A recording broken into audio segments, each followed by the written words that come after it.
Well, good morning again. Here we are exploring who we are as consciousness. And Rob Whitehead is with us again. And I apologize for our technical difficulties last week. They cut out right in the middle of answering his question. Uh, he also raised a question that I'm going to address briefly, and that's how I got into all this. But before we do that, I want to go ahead and address that question he was finishing with last week. And you were asking.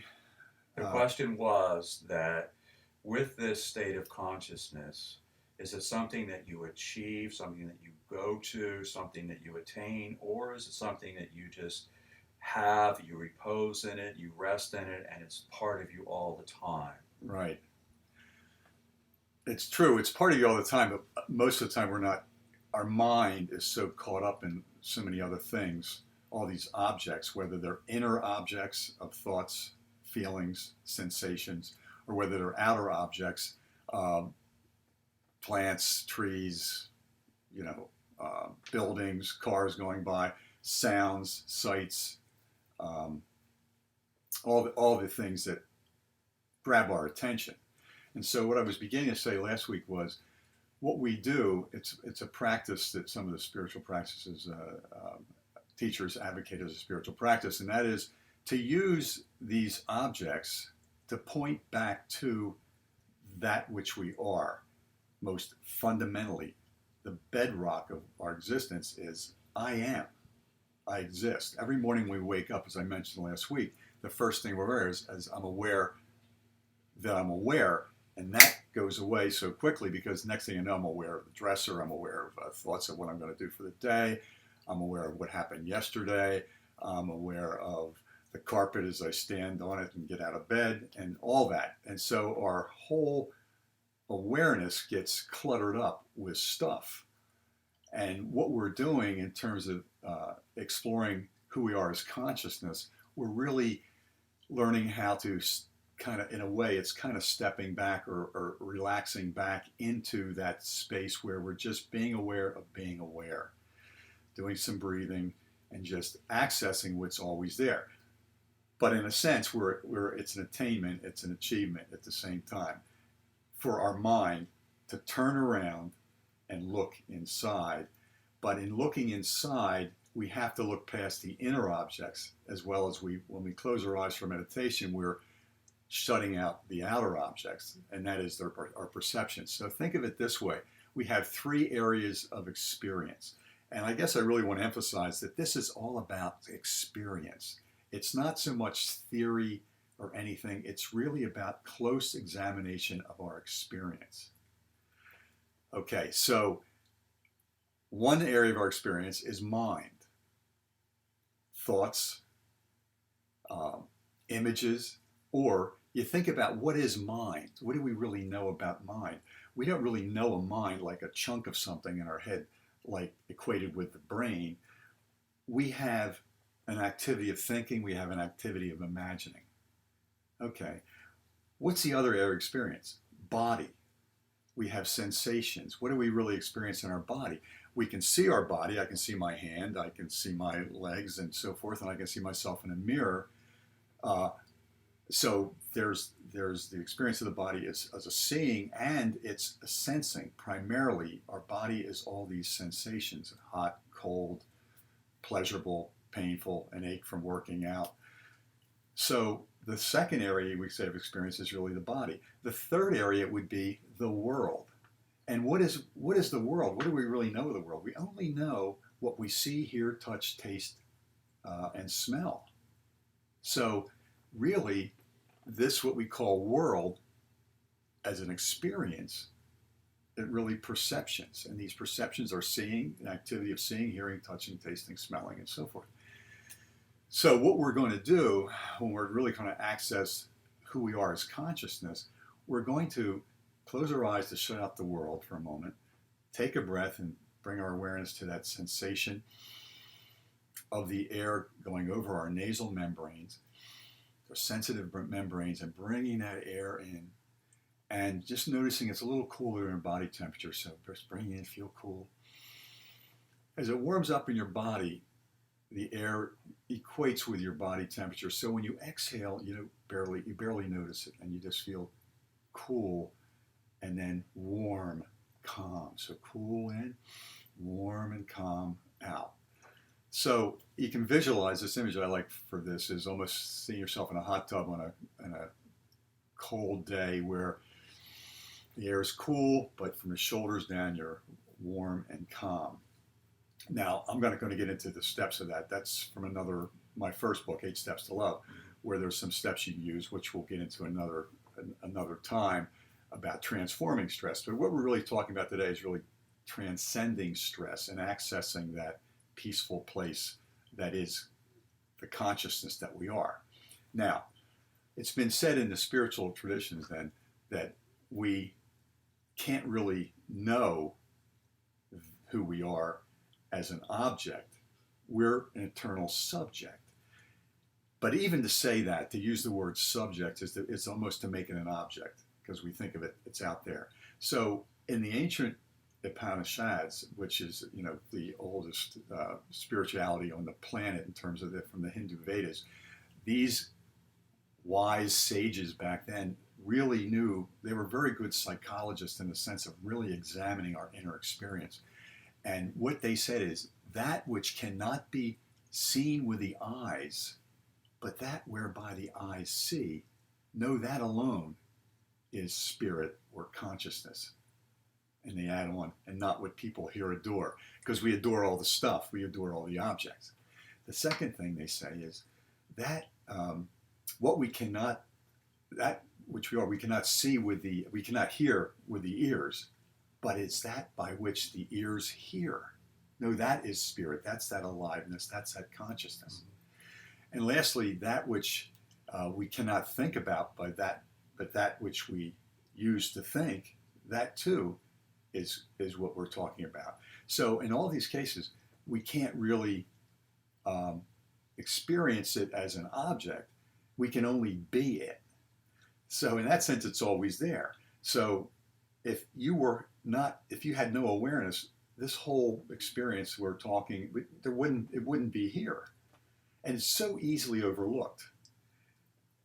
So what we're doing then in this sense is we close our eyes and we draw our attention from the mind.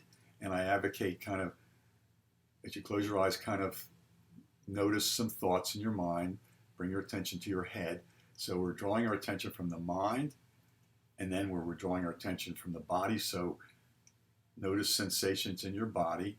You're withdrawing your attention from that. And lastly, you're already, with your eyes closed, withdrawing your attention from the world. And then you rest, as you say, in repose in that space of awareness that you are. Because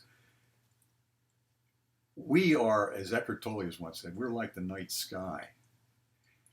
We are more like the space between the stars than we are the stars.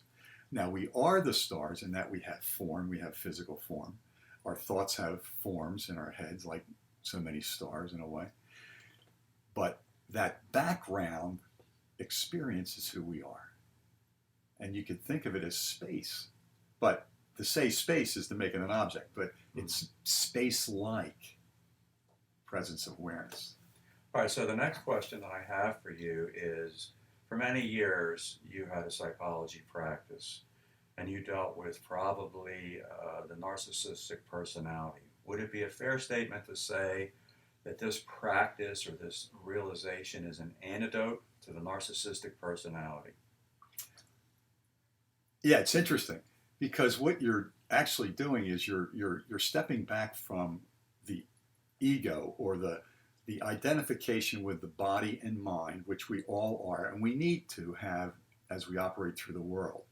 And that narcissism really is about being very ego-driven, into power, into accumulation of things to enhance our personality, to look better to people.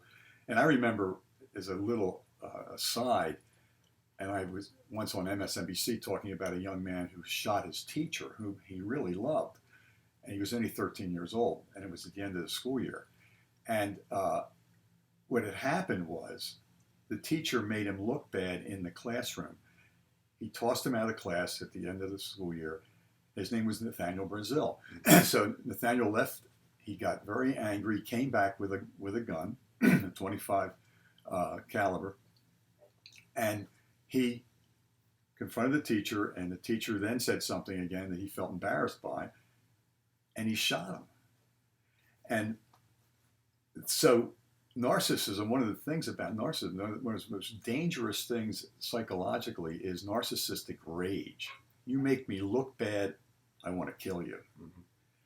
And I was recently watching The Untold History of the United States by Oliver Stone.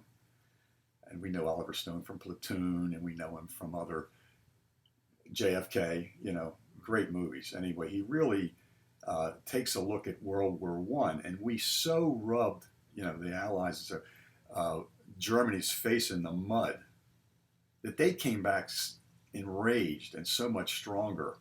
And, we saw what happened with Hitler and so forth. And that was born of what we call narcissistic rage. So with the meditation where you begin, and when you begin to access who you are as consciousness, you're stepping back, from the body-mind, that little identity, you could say like the little me, the mini me versus the measureless me, which is consciousness basically. And you are a witness to these drives in you psychologically, the anger, the fear, the sadness, the depression. They'll come and go. But the one thing that doesn't come and go, the one thing that's forever stable, enduring, and unchanging is the real you, that spirit. And again, when I say spirit, that's the traditional word for consciousness. So what we're talking about is, in exploring who we are as conscious, we're exploring who we are as spirit, as that which animates the body. So when you're lying lifeless or you see a dead body, the spirit's gone, the animating force is gone. And that spirit, that animating force, that life force is also more fundamentally consciousness and awareness. As Rupert Spira often said, I love this, he said, have you ever experienced the absence of yourself? Think about that. Mm-hmm. There would have to be something there to experience the absence. So even one step back. Yeah. So if you look at the night sky, or you look at the blue sky, okay, and you see clouds in it, you can take a moment in the day and say, I am that which is like the blue sky. Storms come and go, clouds come and go, being stress or thoughts or feelings or sights or sounds or whatever experiences, they come and go. But the experiencer, you're ever stable. And so, sure, the narcissism of our society and so forth, which is so caught up in accumulation, is Ralph Waldo Emerson said it beautifully. He said, things are in the saddle and ride mankind. He said that back in the 19th century. And that's true, still true. We got, I'm going to feel better if I accumulate more stuff. And so this whole idea of exploring ourselves as conscious is really to get to where we're turning around and experiencing the fundamental unconditional happiness, peace, and love that is consciousness. Their aspects, the mental aspect, the physical aspect, and the fundamental aspect of who we are. Emotionally, physically, and mentally. So you can think of the aspect of consciousness as the mental aspect being peace, the emotional aspect being love, and the physical aspect being basically the joy of life, joie de vivre, as they say in France. And so another question for you along that same line of thinking is, you hear a lot about the word detachment, that you should be detached from desires, be detached from outcomes, be detached. So if you practice the repose, the I am state of consciousness, and you settle into it, where do you draw the fine line of apathy where you don't care about anything external and you just are kind of disassociated? Where is the healthy boundary there? Right. So it's more like every so often in the course of the day, or if you're doing a practice of getting in touch with yourself as this joyful, loving, peaceful consciousness. um, you're kind of taking a dip and refreshing yourself. But you come fully back into this life and you operate as a body mind. The thing is, you're coming from a deeper place within yourself instead of a reactive place. And so that's the thing about that. So by doing some meditation, you are always this, but we forget that we're always this. And who's the we? It's more the mind forgets. And that's why I like, in this latest book, if my shadow's in the lead, that means my back is to the light. That the core, the idea of the book is turning around and seeing ourselves as the light, experiencing ourselves as that light of consciousness, which is the light of the world. We are the light of the world. And so this idea then, you're not becoming detached. You're just withdrawing attention from all this, or thoughts, and so forth, and you become this like eternal witness from time to time. In the course of the day, if you're upset, you take a step back, take a breath, cool and calm, and take a witness of what am I feeling right now. So in this, eventually, and we'll get to this another time, all this we're experiencing is appearing in us as this awareness. So I am that in which all this is appearing. Thoughts, internal, outside, something. And you can take a breath and try this for a second. Try it. I am that which is experiencing all this. And I am all this. All this is experience that I'm experiencing, okay? And so, in a sense, I am that which is experiencing all this, and all this is my experience. So everything is experience. Everything is experience. And so you will find that you will develop compassion. So even if we know that all of us are basically this spirit, this consciousness, this love, peace, and joy, we see people suffering and so forth. And what happens is, instead of being detached, you'll find this deeper self caring for people. Now, in the Buddhist tradition, they call the bodhisattva is the enlightened being who goes to the gates of heaven, but decides not to go after death, but to return in another incarnation to come back to help all those suffering beings. And it's been asked in these dialogues in Buddhism, how does the bodhisattva generate the great love that is a refuge for all beings? And since he knows all of us as body minds are going to go, it's going to disappear, it's changing. Your body's been changing. You were 5 once, you were 10, you're 15, you're 20. And yet you, who was aware, the person that you are in that sense as a conscious, has been there the whole time.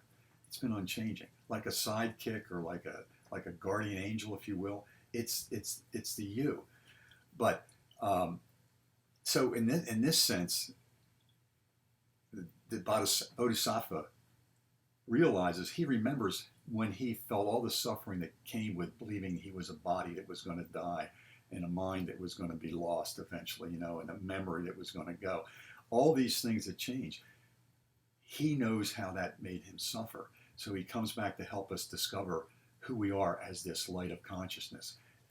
And as that we all are enlightened, but we don't know it. We are all this light, if you want to use that metaphor. I think it's a good one, We're all sort of following our shadow. If you notice in the course of the day, and this is a piece from the book, I was walking down a path, and the sun was back here, heading down toward the Brandywine River, and I happened to notice my shadows in front of me. I started noticing, if I move a little faster, it moves faster. If I move slower, it's slower. But I realized something seemed to be fundamental here, that there's something about my pursuing my shadow that seems sort of very more like a teaching. That most of us are chasing the shadows of sensory pleasures and passing pleasures and, accumulation of stuff, better cars and houses and all that, which is fine. We can still do that. But to think that we're going to get happiness from that, rather than turn around And as I turned around and saw that sun, it was this beautiful, blazing, ever present, kind of luminous warmth. I just sort of bathed in it. And I thought, geez, that's it,